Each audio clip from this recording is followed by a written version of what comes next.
was ashamed. I was disappointed in myself. I really didn't think that I was going to get pregnant again. Is the baby in there still? No, she's right here. First, I was thinking about, just outright giving the baby up for adoption. And then my mom was like, if you do that, you're never going to be able to forgive yourself if you keep two and just give one away. A couple months down the road, I found out about Safe Families through a church. They will take your child for 3 to 6 months, different families from different churches, and they'll basically keep your child and support it financially and take care of it while you get back on your feet, get a job, find an apartment. One question that sticks out in my mind is she asked me, now after the baby comes back to me, are you going to want anything to do with us? And my husband and I, that was one thing that we had just prayed about and wanted so much, was after the baby was reunited with their mom, we still wanted to be part of their lives. I've never met anyone like that, like Jessica. I really haven't. The only person I could compare her to was my mom.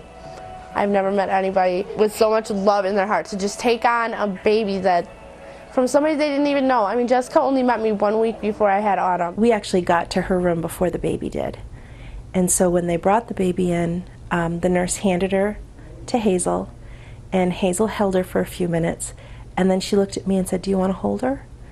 And my initial reaction was, this is your time with the baby. I don't need to hold her. I was fine when I left the hospital. I was actually excited for, Jessica to see her and be able to hold her and take her home and everything. And then, when we got back here and, I was holding her and everything, I was like, okay, I'm not going to cry. I'm not going to break down. I'll be fine. And then the minute I put her in her car seat and I watched her leave, that was really hard.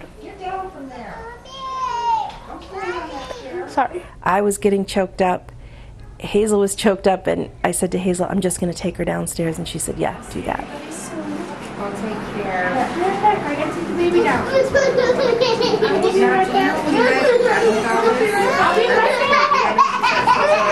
So Hazel and I both walked down the stairs, put her in my car. Hazel gave her a kiss, and I turned and gave her a big hug, and I told her just to call any time, that we were right up the street. I knew that she had to go, and I knew that was what was best. But even now, when she comes over like every Sunday, it's so hard to watch her leave. It was such a dichotomy, leaving this one family crying about this baby and going to my home and having everyone being so excited about the baby. It was really beautiful to see my girls' reaction and to see my husband's reaction, and then to have him holding her and to have all my girls sitting on the chair around him, just falling in love with this little baby right off the bat.